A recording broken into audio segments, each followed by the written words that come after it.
azafady ny azafady fagnatandalana iteny ary fanomesa amboninahitra ny tenenana ko voaloham-pitenenana dia isarana ny voninahitsy Jehovah avy amin'ny fitoerany masina nanome izao andro lehibe izao ary ny siny dia nalefa amin'ilay nasera koa samakagna amin'igny koa sika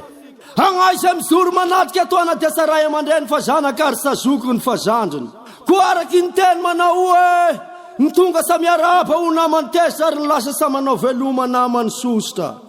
koa rabaina aby asika mianakaby na tratra ny andro mazafa izao ny ray amandreny loloavagna tapony loha ny zoko maleo malasana ny zandro mahafakolanetana koa agnay sa ho lava resaka fa ny masoandro langilangy samoany dia lasa ny eo aloha fa gnahy zay tonga iteiteran'Andriamanitra andrenanahary de Jehova koa ataonay tonodonaka afy nagnala kely ko tonga dia agny amin'ny vongana koa arak'izao tandrovona hoe olomena fahefana naterako mpandesy izao onirany Jesosy re unampitafinanao androany olomena fahefana naterako mpandesy izao onirany Jesosy re unampitafinanao androany oniasany Satana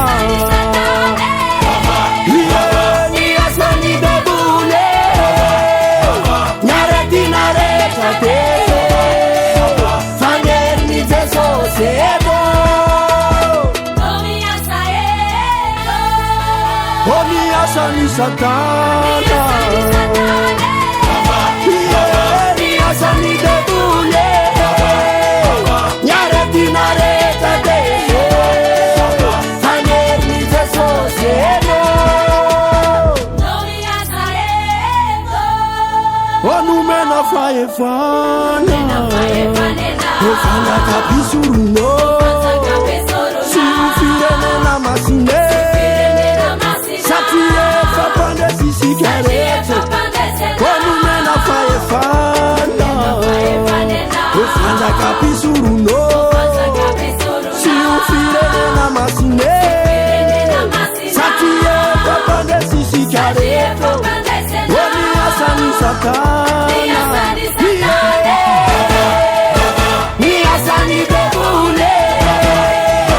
naretinareta teso fangerni Jesosy edo oniasani Satana niasani debule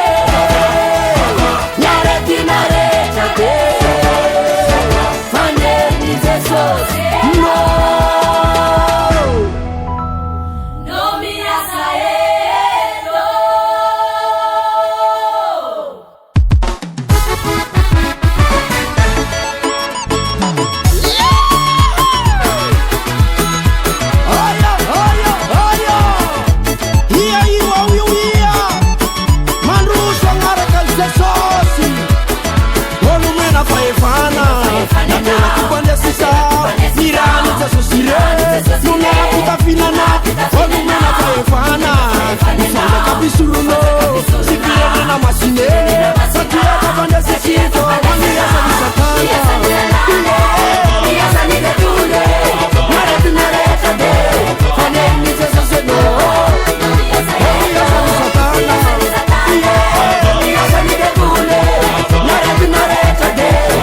Per Milanza Prod. Modern Guts.